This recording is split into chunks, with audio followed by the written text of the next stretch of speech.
Hello, and welcome to Your Worst Nightmare, another RPG actual play podcast. Solotude, a journaling RPG podcast, is just me in a room, not to brag, with a journal, a solo RPG, and some damn good coffee. I play to see what happens in the story, write in my fictional journal, and you get to hang out next to me by the fire. My name is Auri. Welcome. I hope you enjoy our time together. This is Solotude. What a what in the shadows?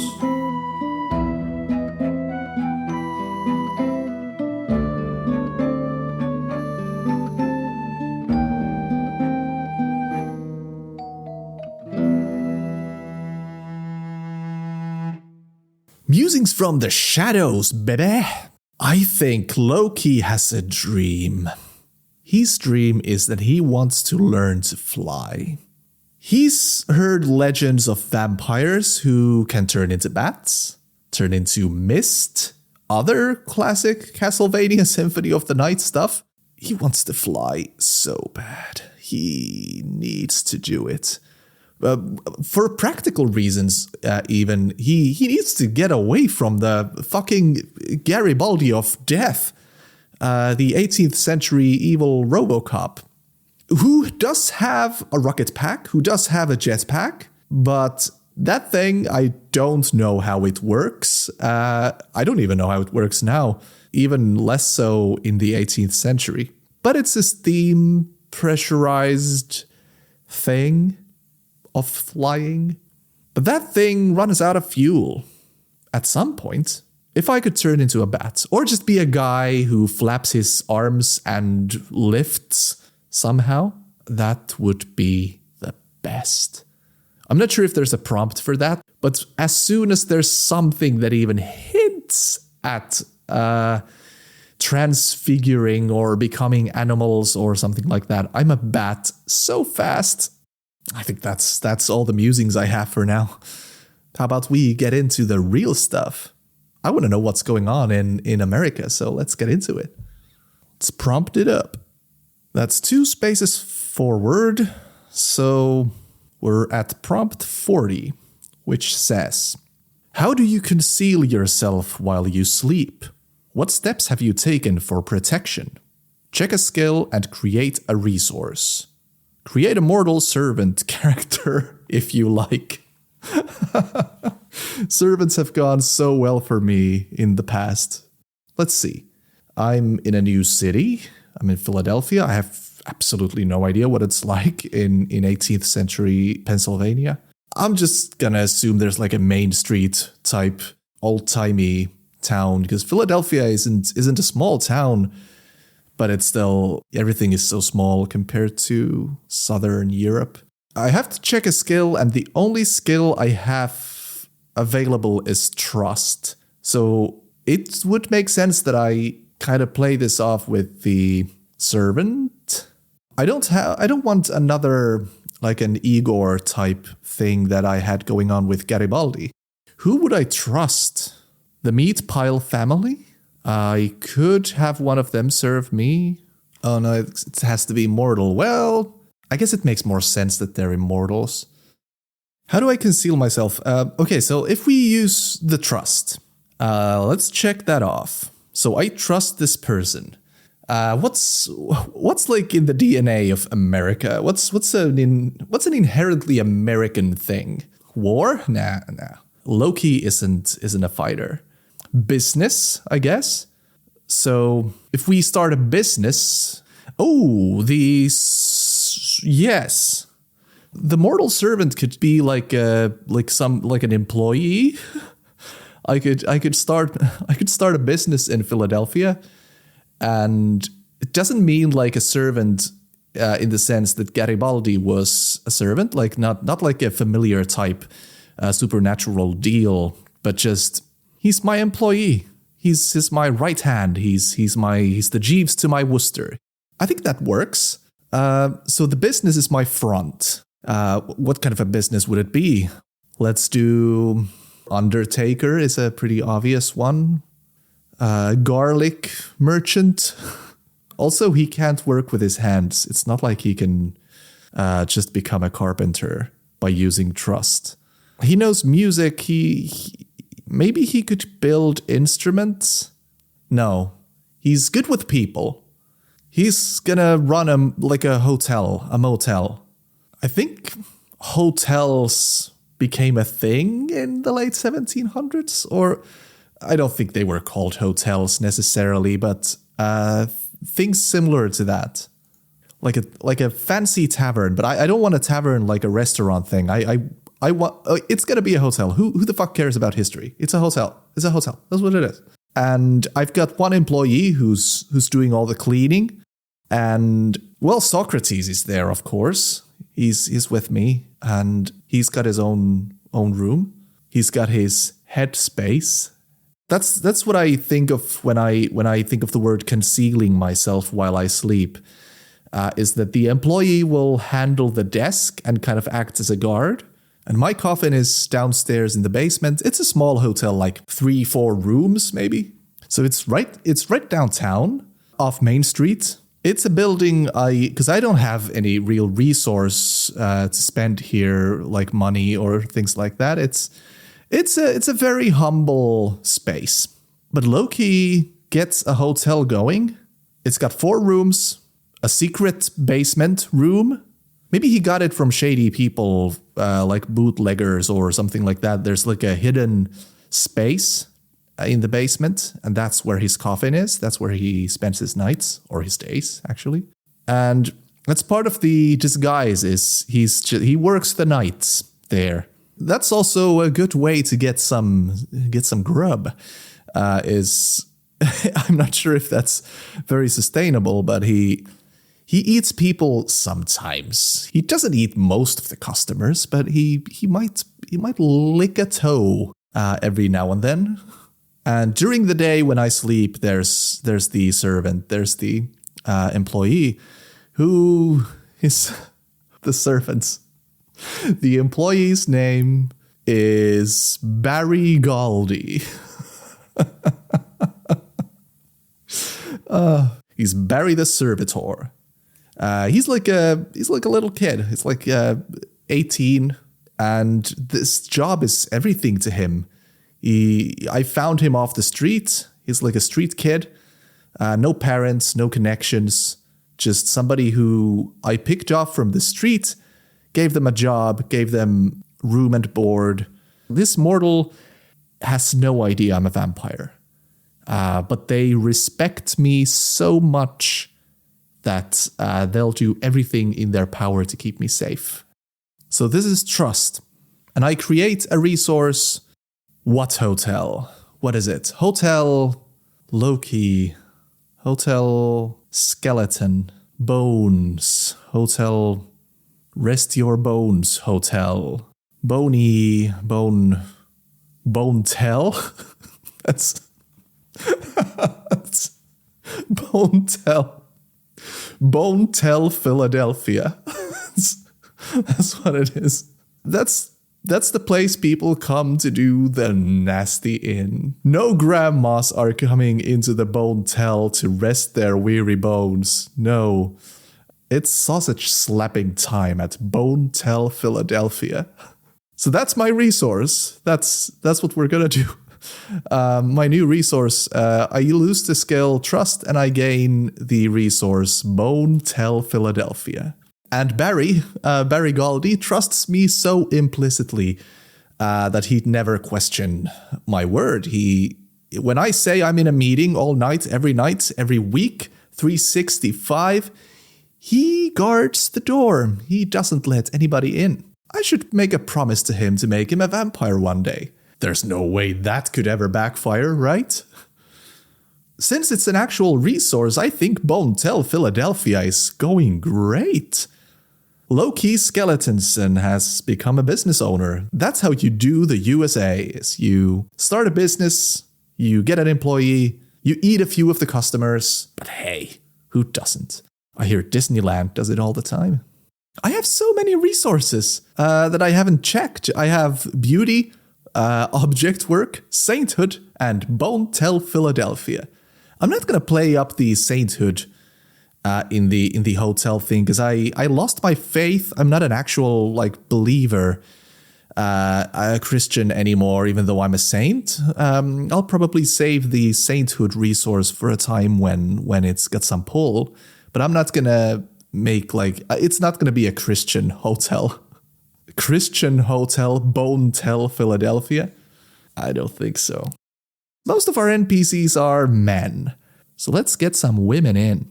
So Barry Goldie is a woman, or a girl, 16, 17 years old. Barry is short for Barriette, right? Why not? It's a family name, Barry, so Barriette. But she's big. She's a physical girl. She's strong, loyal to a fault, obviously, because she's gonna keep me safe while I sleep and eat. And she's an idiot. She wasn't dipped into the smarts vat as a child, but hey, it's fine. It's okay. This is who I need at the door. Barriette Goldie. This is great. This is a wonderful stepping stone. Let's do another one.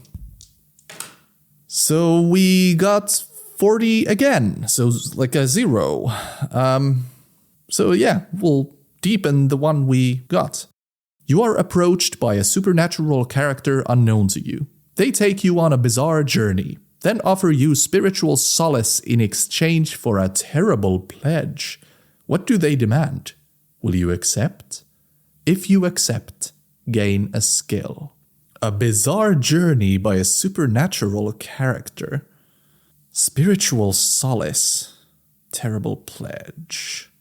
That didn't really deepen the creating a mortal servant character, but that's fine. Welcome to Bonetel, Philadelphia. There's a new guest in town. It's a supernatural character. I don't want another vampire. What's a supernatural character we haven't seen? We've had vampires, we've had flesh piles, we've had skeletons.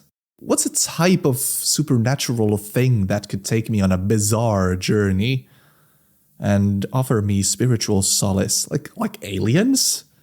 I don't like aliens. Like a ghost? I like a ghost. A zombie? A zombie's not gonna take me anywhere, let's be honest. What's an inherently American one? I got a few in mind. There's Bigfoot. A Bigfoot would be great. They take me on a bizarre journey. What can I say? This is just Tenacious D's pick of destiny. It's the scene with the mushrooms and Bigfoot. What else? If we're talking cryptids, what about Mothman? Mothimus Man. Mothimer. No, well, Mothman is fine, but the Mothman is better than Sasquatch. But I don't like it. I just personally don't like Mothman. It's just a guy flying around. What about like a tentacle thing? That's easily gonna make it super bizarre, is make it a thing of tentacles. Wearing an overcoat and a hat. It's nighttime, so I'm working the desk. A thing of tentacles called Miriam Liquid. Miriam Liquid. She can't speak. It can't speak because it's a tentacle. It doesn't have a mouth. So it writes its name on the, where you have to put your signature when you book a room. It writes its name with the tentacle that's moist. And I'm so swamped with work, I keep my eye on the desk. I don't realize it's a tentacle. Because I don't look at people like that. I make sure they have everything they need to have a comfortable stay. And they splosh away into their room upstairs. And then I make my decision. I'm feeling quite peckish. And I think, the lady who came in sounded quite moist and delicious, full of nutrients. I sneak into their room and I think I'm gonna have a bit of a nibble. And what do I see if not a bunch of tentacles on the bed? They're just taking their shoes off. Every piece of tentacle has like one cute little boot on it. The tentacles on the bed look at me seductively. I close the door behind me. What are you? And a voice answers me telepathically, not in English, not in a spoken language, but just the thoughts resonate within my head. Do you want to go for a ride, big boy?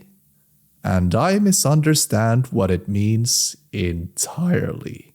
Loki's mind is completely in the gutter, and he thinks, ooh, a slimy tentacle sounds fun. But actually, when Loki sits next to it on the bed, he's transported. Not physically, but mentally, spiritually. They fly through dimensions, through the stars. Flashes of other realities fill Loki's mind.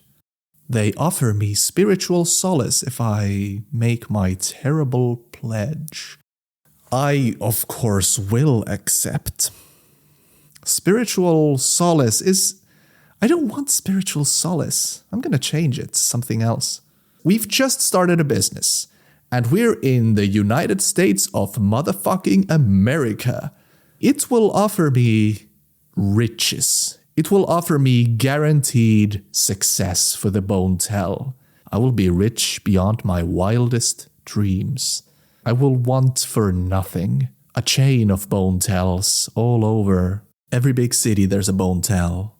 That's what I want. That will give me the safety I need when the Eater of Worlds inevitably makes its way across the Atlantic. What do I have to give? I'll gain a skill. Let's do that first. And the skill is business. I am glad I got a skill because that's... trust was my last one. So if I had to check a skill with this one, we'd be dead. So I don't want the game to end yet. I still have 2.5 centuries to go until modern day, and I really want to make it. I will have to promise them. I will create vampires, and I will offer them to the tentacle kind. I'm not sure if it's an army. I think the tentacles, their purpose is much greater than just war or conquest or something like that.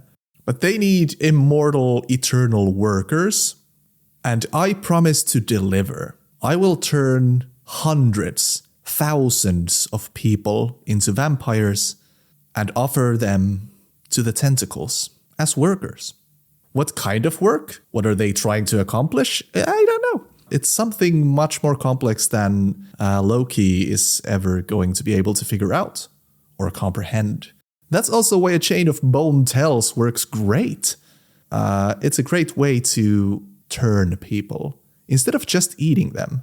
Barry is such a good employee that I'll be safe. So thousands of vampires, 100 a year. So 10 every month. 3 a week. It's entirely doable. I don't know how we are going to keep this secret and for how long, but I think that might be a prompt that's coming up. So we'll figure it out when we figure it out. Okay, that's it. Our memories. First, becoming a business owner and meeting Barry Goldie. It's a new one. It doesn't fit anywhere. For the memories, I'll have to get rid of hiding my essence memories. That's going into the diary, so that's fucking René Descartes, traveling with the circus and meeting the child Freya in the caverns of northern Norway. I'm going to get rid of traveling for holy ball tournaments in my diary, which is an original memory. It's the one where I had the memory of the ZZZ pattern handkerchief and being scouted by the cult. I'll get rid of that. And my new memory is business. The experience being founding Bone Tell Philadelphia. And then the tentacle one. I'm going to put that into business as well. Selling thousands of people's souls for business success. like they do in the United States. This is America. And I think that's it. I'm going to have so much fun writing the entry for the bizarre journey into other dimensions. I'm going to have fun. I'm already itching to write it. So let's see how it turns out. Thanks for listening. Bye.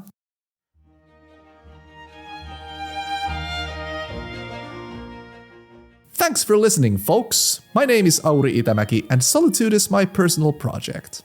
I hope you enjoyed this episode. You can follow Solotude on Instagram @SolotudeShow, and if you got something you want to say, please drop a message or a comment.